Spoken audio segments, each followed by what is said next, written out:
Hello, my friends, and welcome back to the Grief and Gathering podcast, a podcast where we use our understanding of Magic the Gathering to better help grow our understanding of many of life's intricacies that are otherwise hard to grasp. I am your host, Dr. Ivy Foxglove, and I, as always, am so happy you're choosing to spend some time with me here today.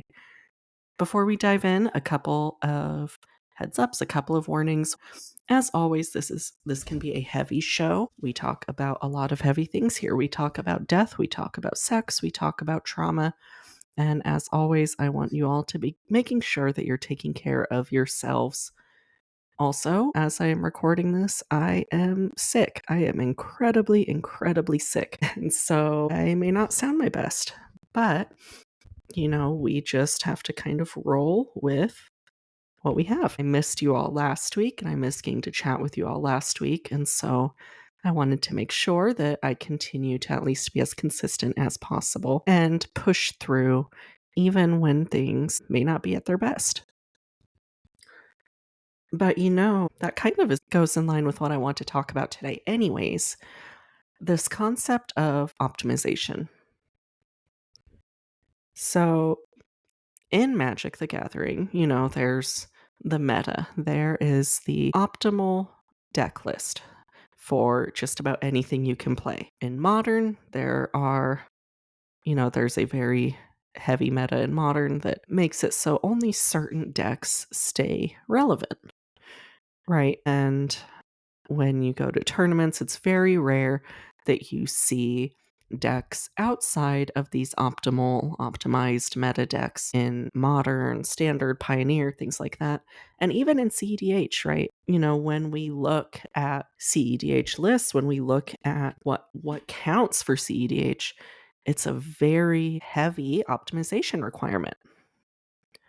Which has always felt so funny because, in Commander especially, so competitive Commander, people are working with 100 cards in their deck. How do you optimize and make sure every single card of those 100 cards is an optimal include? It's a hard thing to do. But for a lot of people, that's part of the fun, right? It's fun to find what's optimal. And it's fun to play with what's optimal, And part of the reason for that, I think, is because when we play with what's optimal, when we use optimized lists, we mitigate our chances of losing. And that's why it feels more fun, right? People don't like to lose. People don't like to come in last or come in second. People play games, and a lot of times they want to win. And that's normal, and that's okay. It's okay to want to win. But I think a lot of times we tend to get lost in that. And a lot of times we think everything has to be optimal. But where things get interesting, I think, and where the real magic of this game happens, at least for me, is when things aren't optimized. I'm looking at my stacks of decks here, and I can't think of a single one that's highly optimized. Now, that being said, it is because I am not a competitive player, right? I don't go to tournaments and I'm not playing for money. This isn't my career. This isn't something that I am trying to make a living doing. This for me is a hobby. And so I am coming at it from that perspective. And I want us to keep that in mind. I'm not saying that folks who are professional Magic the Gathering players are playing incorrectly because they only want to run optimal lists. That's not what I'm saying in the slightest. If you enjoy playing those optimal net decks, do it. I love that for you. Please do it. Play the game however you find it to be fun. But a lot of times, we don't have what it takes to be optimal. We may have budget constrictions. We may have pet cards that we just really want to include that maybe aren't as good as optimal includes. Maybe we just haven't found the optimal card yet. Maybe we're playing a deck that just the whole thing isn't as optimized as it could be. I mean, my Queen Marchesa deck is Goblin Typal. That's not optimal. It would be much better, most likely, to play Krenko or something, that really supports the Goblin archetype. But I love Queen Marchesa and I wanted to do something different with her. And so we took her a different direction. Optimization is a fine goal to shoot for. But I feel like where we start to run into trouble is when it becomes the be all end all. And we start to feel like if something isn't optimized, it's not worth playing. And nothing could be further from the truth.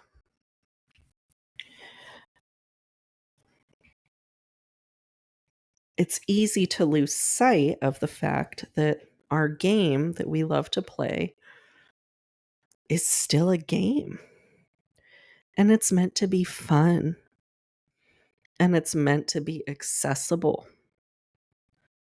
And not everything has to be optimized.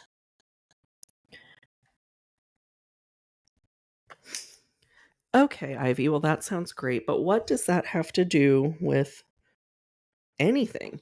I mean, okay, great. So it's been, 6, 7 minutes and you've talked about optimal deck builds. Great, amazing. Where are you going with this? Well, I said at the beginning how I was sick, and part of me really thought about not even recording right now because I wouldn't be at my best. I'm not optimal right now. My performance, my voice is not optimal.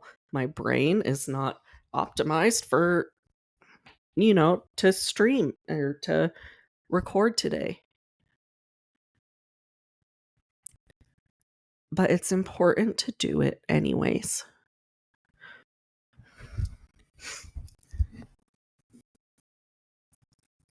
We as a people, I think, are so focused on optimization, and not just in Magic the Gathering, but across life.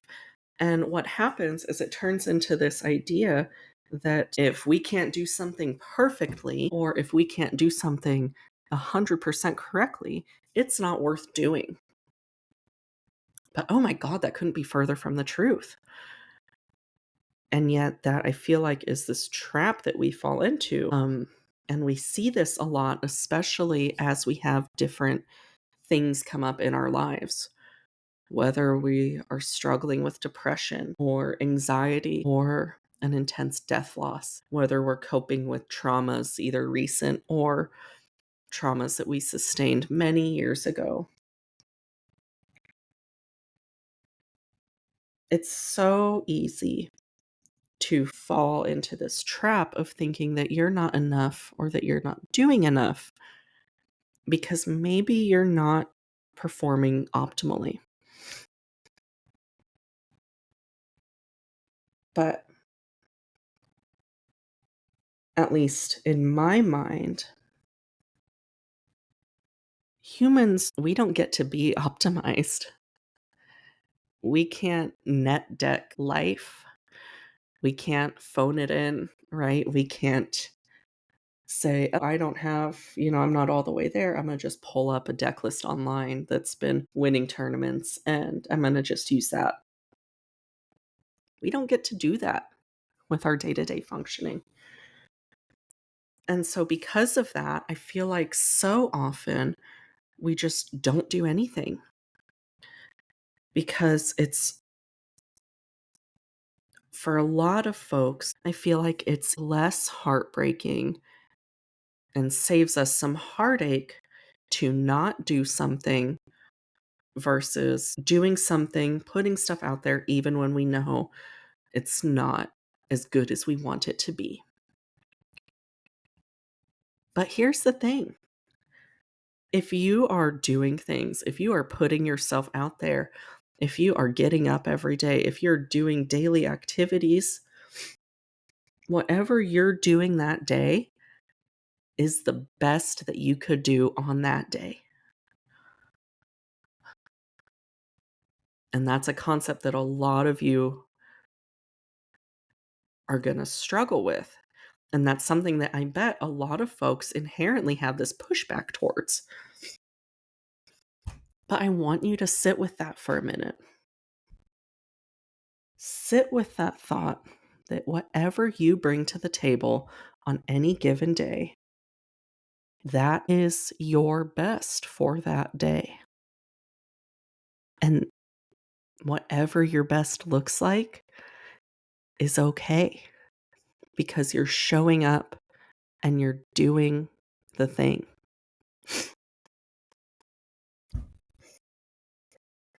Some days, this looks like sitting down with a highly tuned CEDH deck and sweeping the tournament and coming in first. Some days, it looks like showing up to Friday Night Magic with a fudged together list of 100 cards that you had in your bulk, and maybe you win some games, but you lose most of them, and that's that. Maybe it's getting out of bed and brushing your teeth.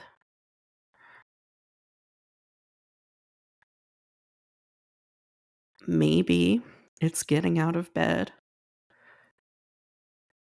and putting the toothbrush in your mouth.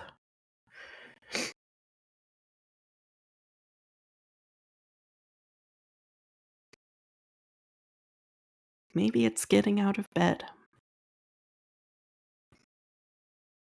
There's this thought that if we can't do something right, then don't do it at all. And I strongly believe in pushing against that. And I strongly believe that if you can't do something right, do it the best you can.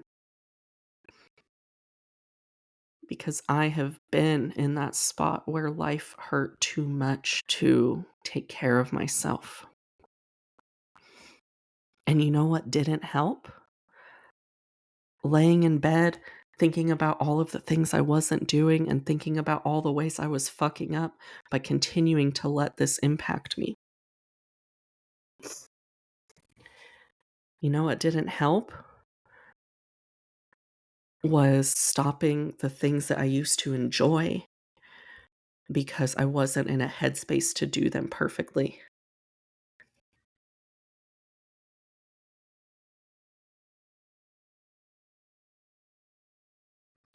When my mother died, she died 6 years ago, 5 or 6 years ago at this point, and it's around this time of year, so it's always hard. This time of year has always been hard. Ever since then, we got the call about a week from the point I'm recording this, letting us know that she was in an accident. And we flew out to Kentucky and we went in. She was on life support. She was pronounced brain dead, and in the state of Kentucky, brain death constitutes death, and so she was taken off of life support. She was declared dead after we got out there.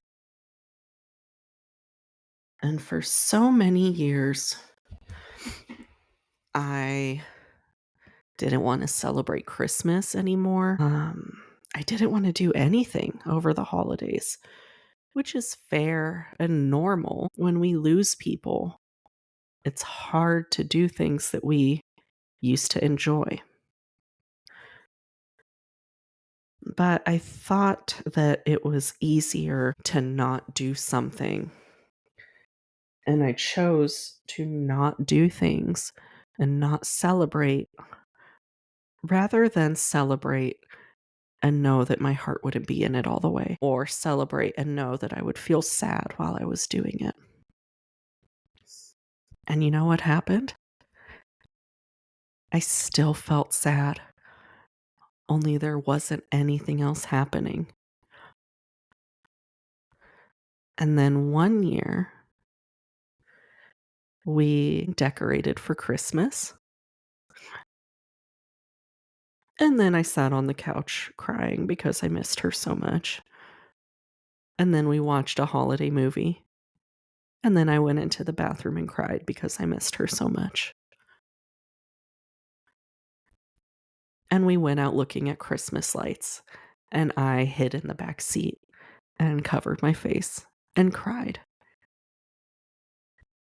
But I still got out there and did it. And it was hard. Oh my God, it was hard. But when we are faced with those hard times when our brain is telling us that we're no good, when depression is really kicking up and your brain is telling you that you don't have a place here, that no one cares about you, that the world would be better off if you were dead.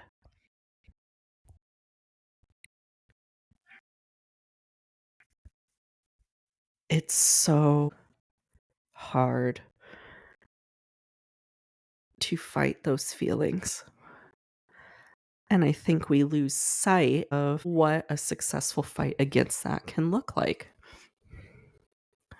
And so some days that success really looks like getting out of bed and shoving a toothbrush in your mouth. And maybe you don't even brush your teeth the whole way. Maybe you haven't brushed your teeth in a week and you haven't bathed and you haven't combed your hair.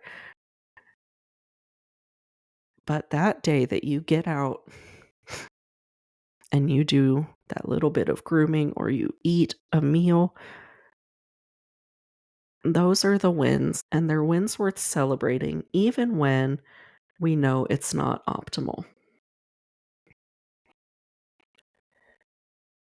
Because we don't get to live life through an optimized list.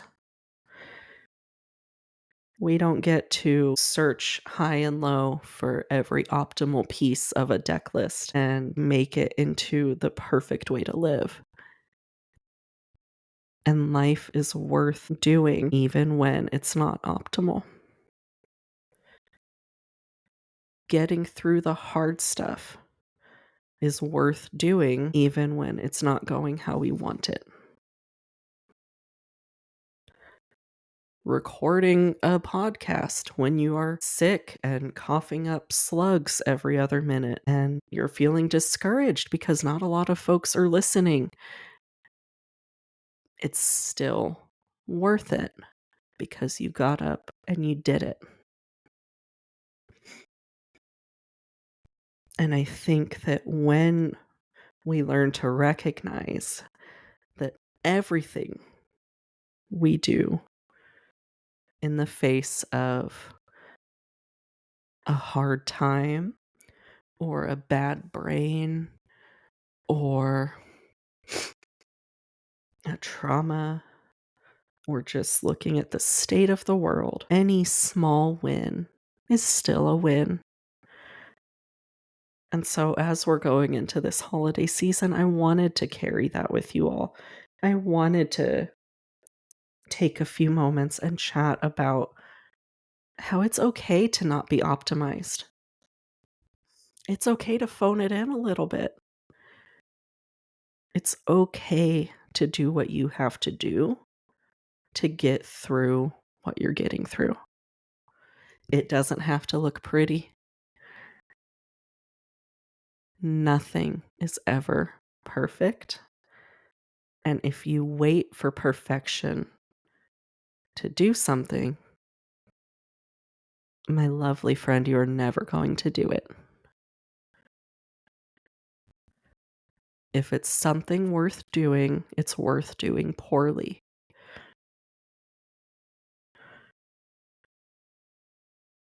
And whatever that is, whatever that looks like for you, wherever you're at coming into this space, I just can never stop reiterating how grateful I am that you chose to spend some time listening and engaging in this content today.